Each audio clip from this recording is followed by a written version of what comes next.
وہ فیکٹرز جو کہ ہیومن ڈیولپمنٹ کو پہ اثر انداز ہوتے ہیں یا متاثر کرتے ہیں، تو اس میں ہم جس فیکٹر کی بات کرنے جا رہے ہیں that factor is exercise and health. Exercise ہم نے پہلے بات کی، اس پہ ہیریڈیٹی پہ بات کی، ہم نے انوائرمنٹ کے اوپر بات کی، ہم نے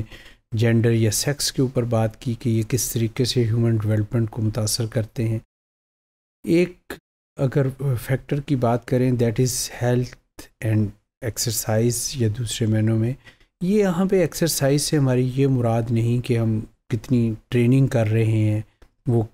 کتنی ایکسرسائز کر رہے ہیں، بلکہ یہاں پہ وہ فزیکل ایکٹیویٹیز سے مراد ہے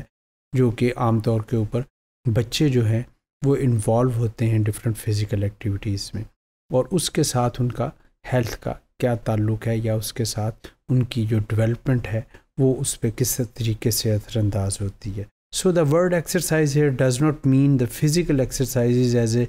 discipline or children deliberately engaging in physical activities knowing it would be help them to grow. Exercise here refers to the normal play time and sports activity which help the body gain an increase in muscular strength and put on bone mass. کہ یہ وہ normal activities ہیں، physical activities جو بچے اسکولوں میں یا گھروں کے باہر گراؤنڈس میں اپنے طور کے اوپر کھیل کے صورت میں یہ کرتے ہیں. تو یہ والی ایکٹیویٹیز کے ساتھ بھی بچے کی ہیومن، یہ دوسرے معنوں میں ہم کہتے ہیں کہ گروتھ اور ڈیولپمنٹ میں اس کا بڑا رول ہے، اور یہ اس کے ساتھ بچے کی ڈیولپمنٹ جو ہوتی ہے بڑے ہیلدی وے میں اور بڑے اچھے انداز سے ہوتی ہے، اور اس کی صحت جو ہوتی ہے وہ بڑی ہم کہتے ہیں آئیڈیلی حد تک اس کی جو ہے وہ صحت مند بچہ یا بچی ہوتی ہے. So the proper exercise help children grow well and reach milestone on time اور سونر. کہ اگر تو بچہ فزیکل ایکٹیویٹیز میں صحیح طریقے سے انوالو ہے، جو کہ نارمل اس کی جو ہم ایکسٹرا کریکولر یا دوسرے معنوں میں ہم کہتے ہیں کہ اس کی آؤٹ ڈور ایکٹیویٹیز جو کہ کسی کھیل کی صورت میں ہو سکتی ہیں یا کسی ریکریشن کی صورت میں ہو سکتی ہیں، وہ اس کی گروتھ اور ڈیولپمنٹ میں بڑا پازیٹیو کردار ادا کرتی ہیں، اور وہ اپنے وہ والے ہیلتھ ٹارگٹس جن کے اوپر، یا وہ اپنی ڈیولپمنٹ ٹارگٹس جو کہ اس کو اچیو کرنے ہوتے ہیں، وہ جلد وہ والے ٹارگٹ اچیو کر لیتے ہیں ان بچوں کی نسبت جو کہ بچے اس طریقے کی ایکٹیویٹیز میں انوالو، ایکسرسائز اینڈ ہیلتھ میں وہ انوالو نہیں ہوتے. So exercise also keeps them healthy and fights off diseases by strengthening the immune system. Very important کہ جب بچے جو ہیں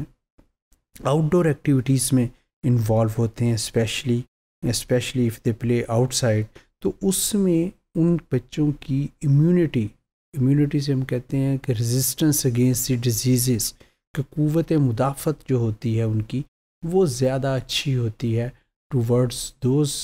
child who are not involved in physical exercise or their healthy activities. کہ وہ بچے جو کہ مختلف طریقے کی سپورٹس یا فزیکل ایکٹیویٹیز میں انوالو ہوتے ہیں، ان کی جو امیونٹی یا ریزسٹنس اگینسٹ دی ڈیزیزز ہے وہ زیادہ بہتر ہوتی ہے. اور اسپیشلی جب ہم بات کرتے ہیں this is because outdoor play exposes them to microbes that help them build resistance and prevent allergies. خاص کر کے جب فزیکل ایکٹیویٹیز جب آپ آؤٹ ڈور پہ کر رہے ہوتے ہیں باہر گراؤنڈس میں، تو اس میں مختلف جراثیم جو ہوتے ہیں آپ کے اوپر اٹیک کرتے ہیں بچوں کے اوپر، اور الرجیز کے چانسز جو ہوتے ہیں، تو ان کے اگینسٹ جو ریزسٹنس یا امیونٹی ہمارا باڈی پروڈیوس کرنی ہوتی ہے وہ بڑی اچھی ہوتی ہے. سو اگر ہم بات کریں کہ بچے کو فزیکلی ایکٹیویٹیز دینی یا اس کو اس ایکسرسائز میں لے کے آنا کہ وہ سپورٹس یا اس کے فزیکل ایکٹیویٹیز میں involve who, it is a very positive. اور اس کے ہیومن یا اس کی گروتھ اور ڈیولپمنٹ کی اگر بات کریں تو اس میں اس کا بہترین رول ہوتا ہے. سو one of the